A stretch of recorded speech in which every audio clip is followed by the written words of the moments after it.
Hi boys and girls, Mrs. Hannah's here, reading stories. Story time today is The Gruffalo's Child.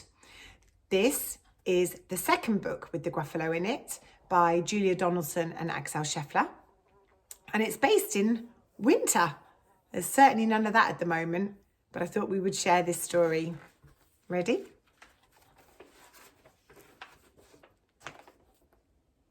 The Gruffalo said that no Gruffalo should ever set foot in the deep dark wood. Why not? Why not? Because if you do, the big bad mouse will be after you. I met him once, said the Gruffalo. I met him a long time ago. What does he look like? Tell us, Dad. Is he terribly big and terribly bad?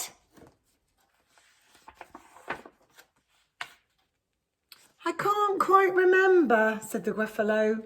Then he thought for a minute and scratched his head.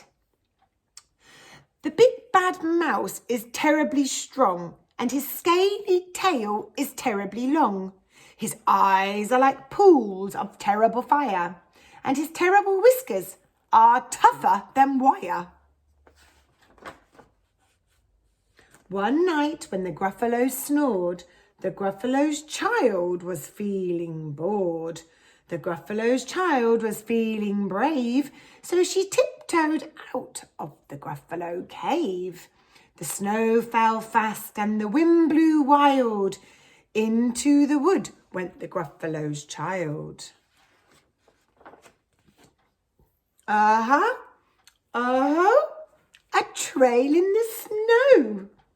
Whose is this trail and where does it go?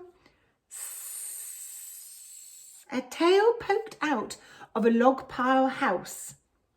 Could this be the tail of the big bad mouse?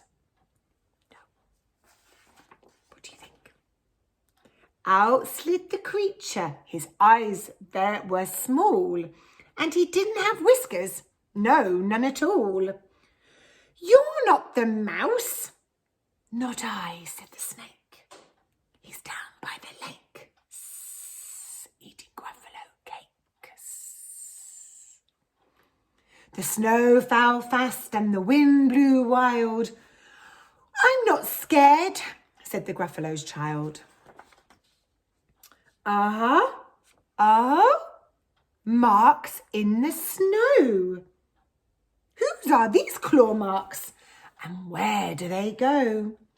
Two eyes gleamed out of a treetop house. Could these be the eyes of the big bad mouse? No. Down flew the creature.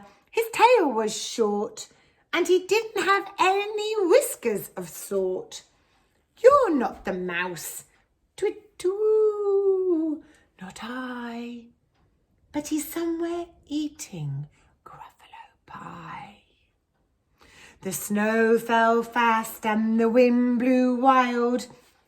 I'm not scared, said the Gruffalo's child. A track in the snow. Whose is this track and where does it go? Whiskers at last and an underground house. Could this be the home of the big bad mouse? What do you think? Out slunk the creature. His eyes weren't fiery. His tail wasn't scaly and his whiskers weren't wiry. You're not the mouse. Oh no, not me. He's under a tree drinking Gruffalo tea. It's all a trick, said the Gruffalo's child, as she sat down on a stump where a snow lay piled. I don't believe in the big bad mouse. But here comes a little one out of his house. Not big, not bad, but a mouse at least. You'll tastes good as a midnight feast. Wait, said the mouse, before you eat. There's a friend of mine you ought to meet. If you let me hop onto a hazel twig, I'll beckon my friend, so bad and so big. The Gruffalo's child unclenched her fist. The big bad mouse, so he does exist. The mouse hopped on to the hazel tree. He beckoned, then said, just wait and see. Out came the moon. It was bright and round, and a terrible shadow fell on the ground. Who is this creature, so big, bad and strong?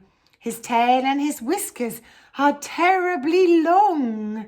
His ears are enormous, and over his shoulder he carries a nut as big as a boulder.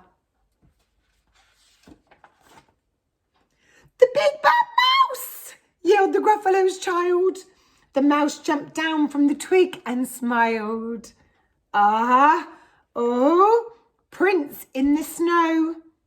Whose are these footprints and where do they go? The footprints led to the Gruffalo cave, where the Gruffalo's child was a bit less brave. The Gruffalo's child was a bit less bored. And the Gruffalo snored, snored and snored.